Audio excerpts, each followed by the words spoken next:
यह एक ऐसी दुनिया है जहाँ पैसों की कोई वैल्यू नहीं, यहाँ टाइम ही सब कुछ है। यहाँ अगर आपको कोई चीज खरीदनी है तो आपको उस चीज के बदले अपनी जिंदगी का कुछ टाइम देना पड़ेगा, तब जाकर आप उस चीज को खरीद पाएंगे। लेकिन इस दुनिया में एक अच्छी जिंदगी गुजारने के लिए आपके पास टाइम का होना भी जरूरी है, क्योंकि यहाँ जब किसी इंसान की एज 25 साल तक पहुंच जाती है तो उस इंसान के हाथ पर 1 साल का टाइम स्टार्ट हो जाता है। जिस पल काउंटडाउन 0 हुआ उसी पल वह इंसान खत्म। अमीरों के पास इतना टाइम था कि वह 1000 साल की जिंदगी भी जी सकते थे। अमीरों ने खुद के लिए एक अलग दुनिया बना ली थी जहां वो लोग एक सुकून भरी जिंदगी गुजार रहे थे। लेकिन वहीं दूसरी तरफ गेटो सिटी में रहने वाले गरीब लोग दिन रात मेहनत करके खुद के लिए टाइम कमाते थे, नहीं तो उनकी जिंदगी खत्म हो जाएगी। इन्हीं गरीबों की बस्ती में विल नाम का एक लड़का रहता था जिसकी घड़ी में सिर्फ 23 घंटे ही बचे थे। विल अपनी मॉम के साथ रहता था। अब क्योंकि 25 साल के बाद उम्र रुक जाती है, इसीलिए उसकी माँ 50 साल की होकर भी बहुत जवान दिख रही थी। आज विल की माँ का 50वां जन्मदिन था। विल अपनी मॉम का बर्थडे सेलिब्रेट करने के लिए पिछली रात ओवर टाइम करके एक शैंपेन की बोतल लाया था। यह देखकर विल की मॉम बहुत खुश हो जाती है और वो विल से कहती है कि मैं अपने पोतों को देखना चाहती हूँ, तुम किसी लड़की को डेट क्यों नहीं करते? जिस पर विल जवाब देता है कि इन सब चीजों के लिए टाइम किसके पास है। विल की मॉम ने उससे कहा कि इलेक्ट्रिसिटी बिल और बैंक से लिया हुआ लोन कल की डेट तक मुझे क्लियर करना होगा, नहीं तो हमें फाइन पड़ सकता है। इसीलिए अब मैं जा रही हूँ और कल रात तक सभी बिल्स और बैंक के लोन्स जमा करवा कर वापस आऊंगी। उसने कहा कि मेरे पास सिर्फ 3 दिन का टाइम है। इलेक्ट्रिसिटी बिल और बैंक का लोन चुकाने में मेरे पास लगभग सारा टाइम खर्च हो जाएगा। इसीलिए कल शाम को तुम जरूर बस स्टॉप पर मेरा इंतजार करना, ताकि मेरा सारा टाइम खत्म होने से पहले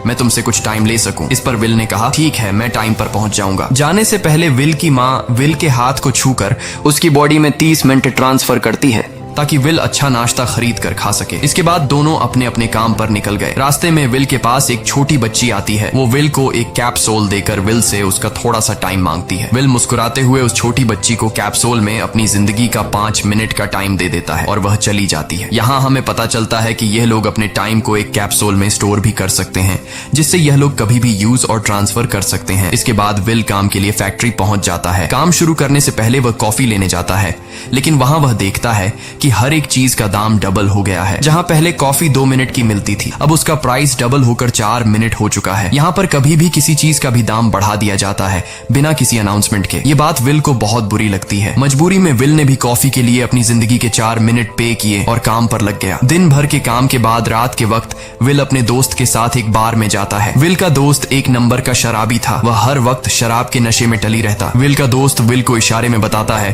कि वह आदमी सबको फ्री में दारू पिला रहा है और उसके पास बहुत ज्यादा टाइम है। ये सुनकर विल ने जब उस आदमी की तरफ देखा तो उसे चारों तरफ से लड़कियों ने घेरा हुआ था। विल की जब उस आदमी की घड़ी पर नजर गई तो उस आदमी के पास 116 साल का टाइम था। यह देखकर विल समझ जाता है कि यह आदमी ग्रीनिच सिटी से है, क्योंकि गेटो सिटी में लोगों के पास ज्यादा से ज्यादा 2 दिन का टाइम होता है। विल उस आदमी के पास आया और उसे वार्न करने लगा कि यहाँ पर तुम्हें नहीं होना चाहिए था। यहाँ चोरों का खतरा है, ये लोग तुम्हें मारकर तुम्हारा टाइम चुरा लेंगे, इसलिए जल्दी से यहाँ से निकल जाओ। लेकिन वो आदमी विल की बातों को सीरियस नहीं लेता और उसे इग्नोर करके ड्रिंक करने लग जाता है। तभी उस बार में फोर्टिस नाम का एक गैंगस्टर अपने ग्रुप के साथ आया, जिसे देखकर सारे लोग बाहर निकल भागे। दरअसल यह शहर के सबसे बड़े गुंडे हैं जो लोगों से जबरदस्ती टाइम चुराते हैं। विल का दोस्त विल को पकड़कर ले जाने लगा, लेकिन विल ने जाने से इनकार कर दिया और वहां एक कोने में छिपकर सब कुछ देखने लगा। फोर्टिस उस अमीर आदमी से उसका सारा टाइम लूटने आया था। फोर्टिस उस अमीर आदमी को चैलेंज करता है कि चलो पंजा लड़ाते हैं और जो हारेगा वह अपना सारा टाइम जीतने वाले को दे देगा। ये टाइम फाइट आर्म रेसलिंग की तरह थी, जिसमें 2 लोगों को एक दूसरे की कलाई पकड़नी होती थी। जिस भी इंसान की कलाई नीचे होती थी उसका टाइम घटने लगता था और वो टाइम उस आदमी के हाथ में ट्रांसफर होने लगता था जिसकी कलाई ऊपर होती थी। इस तरह जीतने वाला इंसान सारा टाइम उस दूसरे आदमी से अपनी बॉडी में स्टोर करके उसे मार देता। फोर्टिस उस आदमी से कहता है क्या तुम इसके लिए तैयार हो? इस पर उस अमीर आदमी ने कहा कि मैंने बहुत ज्यादा ड्रिंक की हुई है, इसलिए मुझे कुछ टाइम चाहिए, उसके बाद मैं तुम्हारे चैलेंज के लिए तैयार हूँ। फोर्टिस कहता है कि ठीक है, ये तुम्हारी आखिरी ख्वाहिश है, जाओ मैं तुम्हें तैयार होने के लिए कुछ मिनट देता हूँ। फोर्टिस उसके साथ अपना एक आदमी भी भेज देता है ताकि यह भाग न सके। वो अमीर आदमी बाथरूम में आकर बहुत ज्यादा उल्टियां करने लग जाता है, क्योंकि उसे काफी चढ़ गई थी। इसलिए अगर वो इस हालत में फोर्टिस से पंजा लड़ता तो इस अमीर आदमी का हारना कंफर्म था। तभी विल वहां पर आ जाता है। वो फोर्टिस के आदमी को मारकर उस अमीर आदमी को अपने साथ उस जगह से बाहर निकाल लेता है और उसे फोर्टिस से बचाकर एक सेफ जगह पे ले आया। विल ने उस अमीर आदमी से कहा कि मैंने तुमसे कहा भी कि तुम्हारी जान को खतरा है, तुम जानबूझकर अपना टाइम क्यों बर्बाद कर रहे हो। वो आदमी विल को अपना नाम हेनरी बताता है और वो विल से पूछता है कि तुम्हारी उम्र कितनी है। विल ने बताया 28 साल। हेनरी ने कहा मेरी उम्र 105 साल है और अब मैं जिंदगी से थक चुका हूँ। मैंने अपनी लाइफ में हर एक चीज का मजा लिया है और अब मुझे इस जिंदगी की जरूरत नहीं है। मैं जीना नहीं चाहता। ये सुनकर विल ने हैरानी से पूछा आखिर तुम कहना क्या चाहते हो। इस पर हेनरी ने कहा लगता है तुम अब तक हकीकत से अनजान हो। क्या तुमने कभी सोचा है कि इस दुनिया में अलग अलग टाइम जोन्स क्यों बनाए गए हैं। आखिर क्यों तुम्हारे टाइम जोन गेटो में किसी भी वक्त चीजों के दाम और टैक्स बढ़ा दिए जाते हैं। दरअसल महंगाई जानबूझकर बढ़ा दी जाती है ताकि गरीब लोग मरते रहें और उनकी मौत का फायदा ग्रीनविच टाइम जोन के अमीर लोगों को होता रहे। असल में ये सारा सिस्टम उन्हीं का बनाया हुआ है। जरा सोचो वहां ग्रीनविच टाइम जोन में लोगों के पास जीने के लिए हजारों साल हैं, लेकिन यहाँ गेटो में तुम लोग हर रोज जीने के लिए मेहनत मजदूरी करते हो। ऐसा इसलिए है क्योंकि उन्होंने तुम्हें यह करने के लिए मजबूर किया है। वो लोग तुम लोगों को ज्यादा टाइम देना ही नहीं चाहते ताकि तुम लोग मजबूरी में उनके लिए काम करते रहो। वो लोग महंगाई बढ़ाकर तुम्हें ज्यादा से ज्यादा टाइम खर्च करने पर मजबूर करते हैं ताकि तुम्हारे टाइम से वो हमेशा की जिंदगी जी सकें। उन्होंने अपनी जिंदगी का हर एक दिन गरीबों की मौत से इकट्ठा किया है और मैं ऐसी जिंदगी बिल्कुल भी नहीं जीना चाहता जो किसी गरीब मजबूर इंसान की मौत से मिली हो। ये सब सुनकर विल समझ गया कि हेनरी बहुत ही नेक दिल इंसान है। हेनरी ने विल से आगे पूछा अगर तुम्हारे पास मेरे जितना टाइम होता तो तुम क्या करते। विल ने मुस्कुराकर कहा कि सबसे पहले मैं बार बार टाइम को देखना छोड़ देता क्योंकि उस वक्त भी विल के पास सिर्फ 18 घंटे होते हैं। वो सोने से पहले, सोने के बाद, खाना खाते टाइम हर वक्त अपनी घड़ी देखता रहता है क्योंकि मुझे डर लगता है कि कहीं मेरा टाइम खत्म ना हो जाए और मैं मर न जाऊं। विल कहता है कि मेरी मॉम घर संभालने के लिए बहुत ज्यादा मेहनत करती है। अगर मेरे पास तुम्हारी तरह इतना ज्यादा टाइम होता तो मैं अपनी मॉम के लिए ग्रीनविच सिटी में एक अच्छा घर खरीदता और हम दोनों वहां पर खुशी से जिंदगी गुजारते। इसके बाद विल ने हेनरी से कहा आज रात हमें यहीं रुकना होगा, सुबह तक खतरा टल जाएगा, तब तुम वापस अपने घर लौट जाना। इसके बाद ये दोनों सो जाते हैं। सुबह उठकर हेनरी देखता है कि विल अभी भी सो रहा है। वो विल के पास आता है और उसके पास जितना भी टाइम होता है वो सारा का सारा विल को ट्रांसफर कर देता है और अपने पास कुछ ही मिनट बचाकर एक ब्रिज के ऊपर जाकर बैठ जाता है। विल जब नींद से जागा तो उसने देखा कि हेनरी वहां से जा चुका है। तभी हमेशा की तरह नींद से जागने के बाद विल ने अपनी घड़ी में नजर डाली। विल की घड़ी में 116 साल ऐड हो चुके थे। यह देखकर उसकी आंखें खुली की खुली रह गईं। उसे लगा कि वो अभी भी नींद में है और सपना देख रहा है। इसी दौरान विल की नजर विंडो पर पड़ी जिस पर लिखा था मेरा टाइम बर्बाद मत करना। वो समझ जाता है कि हेनरी ने मुझे अपना सारा समय दे दिया है। तभी विल ने हेनरी को दूर एक ब्रिज के किनारे पर बैठे देखा। विल जल्दी से हेनरी की तरफ भागा लेकिन अब बहुत देर हो चुकी थी क्योंकि हेनरी के पास अब बस कुछ ही सेकंड्स बचे थे और थोड़ी देर बाद वो एक झटके से मरकर ब्रिज से नीचे पानी में गिर गया। विल को हेनरी की मौत का बहुत ज्यादा दुख होता है। अब विल के पास 116 साल की जिंदगी थी और वो समझ जाता है कि अगर मैं यहाँ पर रहा तो लोग समझेंगे कि हेनरी को इसी ने मारा है। विल जल्दी से अपने दोस्त के पास जाता है। विल का दोस्त विल के हाथ में इतना सारा टाइम देखकर शॉक रह जाता है, जिसके बाद विल ने अपने दोस्त को दोस्ती की खातिर 10 साल का टाइम दिया। ये देखकर विल का दोस्त उसका दिल से शुक्रिया अदा करता है। विल कहता है कि यहाँ रहना मेरे लिए अब ठीक नहीं क्योंकि इतने ज्यादा टाइम को देखते हुए मेरा टाइम छीनने के लिए कोई भी मुझे मार सकता है। अब मैं अपनी माँ के लिए ग्रीनविच सिटी में एक अच्छा सा घर खरीद सकता हूँ और वहाँ पर एक सेफ लाइफ गुजारूंगा। जिसके बाद विल अपने दोस्त को गुड बाय कहकर वहाँ से निकल जाता है और सीधा उस बस स्टॉप पर जाकर मॉम का इंतजार करने लगता है, जहाँ 2 दिन पहले उसकी मॉम ने उससे कहा था कि मैं इलेक्ट्रिसिटी का बिल और बैंक का लोन चुकाकर इस बस स्टॉप पर पहुंचूंगी। दूसरी तरफ विल की मॉम सारे लोन और बिल्स भरने के बाद घर लौटने के लिए बस में चढ़ी, पर तभी उसे पता लगा कि एक ही दिन में बस की टिकट के दाम डबल हो गए थे। पहले जहां टिकट 1 घंटे में आती थी वहीं अब प्राइस 2 घंटे हो गया था। यह देखकर विल की मॉम बहुत ज्यादा परेशान हो जाती है क्योंकि विल की मॉम के पास सिर्फ 1.5 घंटा बचा था। विल की मॉम बस ड्राइवर से रिक्वेस्ट करती है कि अगले स्टॉप पर मेरा बेटा उसे बाकी का टाइम दे देगा, लेकिन बस ड्राइवर ने साफ इनकार कर दिया और कहा कि अगर टाइम नहीं है तो फिर पैदल चली जाओ। लेकिन विल की मॉम को पता था कि अगला बस स्टॉप बहुत दूर है, अगर वह पैदल भी जाती है तो उसे पहुंचने में 2 घंटे लगेंगे। उस वक्त बस में ढेर सारे पैसेंजर्स सवार थे। विल की मॉम ने उनसे भी रिक्वेस्ट की पर किसी ने भी उनकी मदद नहीं की। इतने में ही बस वहां से निकल गई। विल की मॉम रेचल के पास ज्यादा टाइम नहीं बचा था, इसलिए वह दौड़ती हुई पैदल घर की तरफ भागने लगी। दूसरी तरफ विल अपनी मॉम के लिए फूलों का गुलदस्ता लिए बस स्टॉप पर उनका इंतजार कर रहा था क्योंकि आज उसे अपनी मॉम का बर्थडे सेलिब्रेट करना था। बस जब उस स्टॉप पर पहुंची तो कई सारे पैसेंजर्स उतर आए पर उनमें से विल की मॉम नहीं थी। विल यह देखकर परेशान हो जाता है और उसे समझ आ गया कि जरूर उसकी मॉम मुसीबत में है। वह उसी वक्त अपनी मॉम की तलाश में भागा। उधर रेचल के पास अब कुछ ही मिनट बचे थे। वह रास्ते में आने वाली गाड़ियों और लोगों के घरों का दरवाजा पीट पीट कर उनसे थोड़ा समय उधार मांग रही थी, लेकिन कोई भी उसकी मदद करने को तैयार नहीं था। इधर विल जब कुछ दूर गया तो उसे उसकी माम दौड़ती हुई नजर आ गई। अपनी माम को भागते हुए देख विल समझ गया कि उनके पास ज्यादा टाइम नहीं है। वह अपना हाथ आगे करके तेजी से उनकी तरफ दौड़ने लगा। उधर रेचल के पास अब सिर्फ 10 सेकंड्स ही रह गए थे। वह भी पूरी तेजी से विल की ओर भाग रही थी, लेकिन जैसे ही रेचल अपने बेटे विल के पास पहुंची, उसका टाइम खत्म हो जाता है और वह मर जाती है। यह देखकर विल को बहुत दुख होता है, क्योंकि उसने अपनी माम के लिए क्या कुछ नहीं सोचा था। वह चीख चीख कर रोने लगा। अगली सुबह तक हेनरी की डेड बॉडी टाइम कीपर्स को मिल चुकी थी। ये टाइम कीपर्स वहां पर इन्वेस्टिगेशन करते हैं। आज की दुनिया में टाइम कीपर्स होते थे जो पुलिस की तरह थे। इन टाइम कीपर्स का काम भी क्राइम को रोकना होता है। टाइम कीपर्स के ऑफिसर रेमंड ने उस जगह में अच्छी तरह से जांच की, लेकिन उसे कोई भी क्लू नहीं मिला। तभी रेमंड की नजर उस ब्रिज के पास लगे सीसीटीवी कैमरा की तरफ गई। वह सीसीटीवी फुटेज चेक करने सीसीटीवी रूम के लिए निकल पड़ा। दूसरी तरफ विल समझ चुका था कि उसकी मॉम की मौत के लिए ग्रीनिच में रहने वाले अमीर लोग ही जिम्मेदार हैं,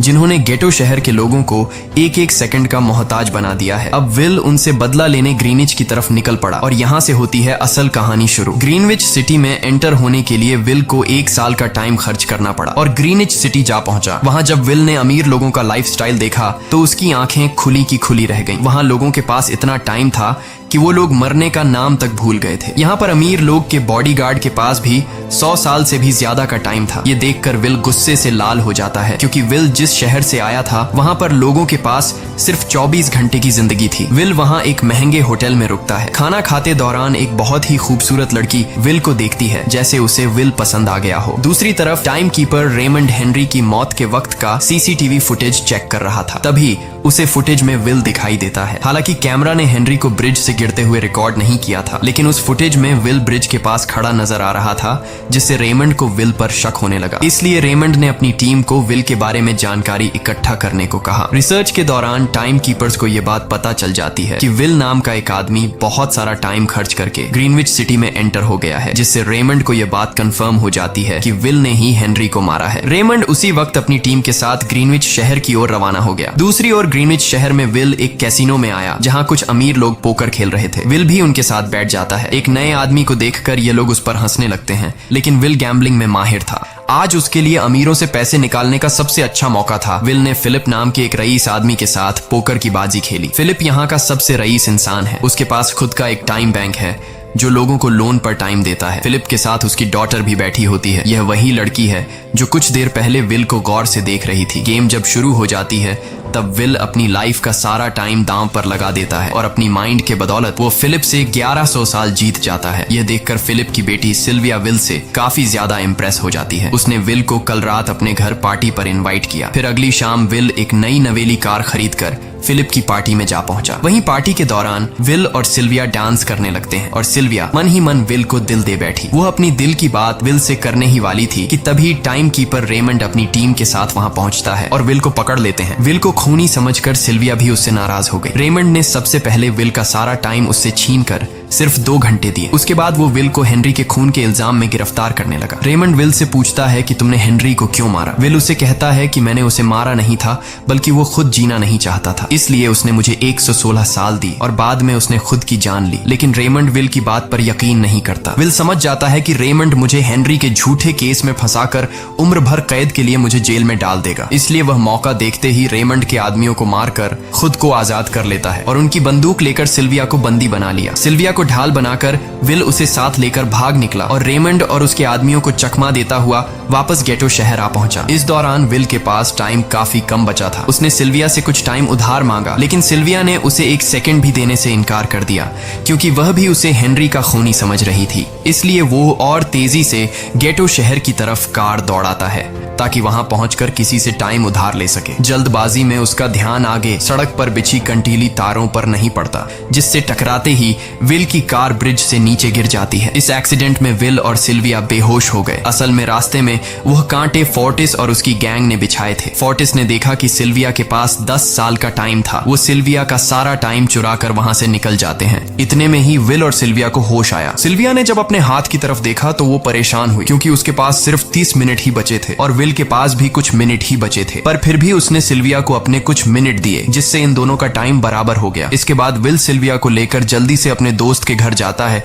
जिसे उसने 10 साल दिए थे। जब उसके दोस्त की वाइफ ने दरवाजा खोला और उसने विल को देखा तो उसने विल से नाराजगी जताते हुए कहा, तुम्हारे दिए हुए 10 साल ने मेरे हस्बैंड की जान ले ली। उसने सारा टाइम शराब में उड़ा दिया जिससे उसकी मौत हुई। ये सुनकर विल मायूस हो गया, लेकिन अब इन दोनों के पास भी ज्यादा टाइम नहीं था। अगर यह दोनों जल्दी से कुछ नहीं करते तो इनकी भी मौत पक्की थी। तभी विल ने सिल्विया के कानों में ईयरिंग देखी जो हीरे की थी। उसे बेचकर विल और सिल्विया को 2 दिन का टाइम मिल गया। इसके बाद विल सिल्विया को लेकर फोन बूथ पर आया। उसने सिल्विया के पिता फिलिप को कॉल किया और बताया कि उसकी बेटी अब तक सही सलामत है। उस वक्त रेमंड भी फिलिप के पास ही मौजूद था और विल को भी पता था कि रेमंड भी वहां मौजूद है। विल ने सिल्विया को छोड़ने के बदले 10,000 साल का टाइम मांगा और वो 10,000 साल टाइम बैंक के जरिए गरीब लोगों में बांटने को कहा और कल सुबह तक का टाइम दिया। हालांकि फिलिप के लिए यह रकम कुछ भी नहीं थी, पर फिलिप किसी भी कीमत पर गरीबों को टाइम नहीं देना चाहता था। इधर विल सिल्विया को अपने घर ले आया जहां पर दोनों सुबह होने का इंतजार कर रहे थे। इसी दौरान सिल्विया ने विल से पूछा कि उसकी फैमिली कहाँ है। इस पर विल ने बताया कि पिछली रात ही टाइम न होने की वजह से मेरी माँ की डेथ हुई। ये सुनकर सिल्विया को बहुत बुरा लगता है और उसे एहसास होता है कि यहाँ गरीब लोग हर पल मौत के डर में जीते हैं। उन्हें एक दिन का टाइम कमाने में कितनी मेहनत करनी पड़ती है। अगली सुबह बैंक खुलते ही विल और सिल्विया खिड़की से बैंक पर नजर रखने लगे, लेकिन बैंक ने गरीबों में टाइम नहीं बांटा। सिल्विया यह देखकर बहुत मायूस हो गई कि टाइम के आगे उसके पिता के लिए अपनी बेटी की भी कोई कीमत नहीं थी। अब सिल्विया को समझ आ गया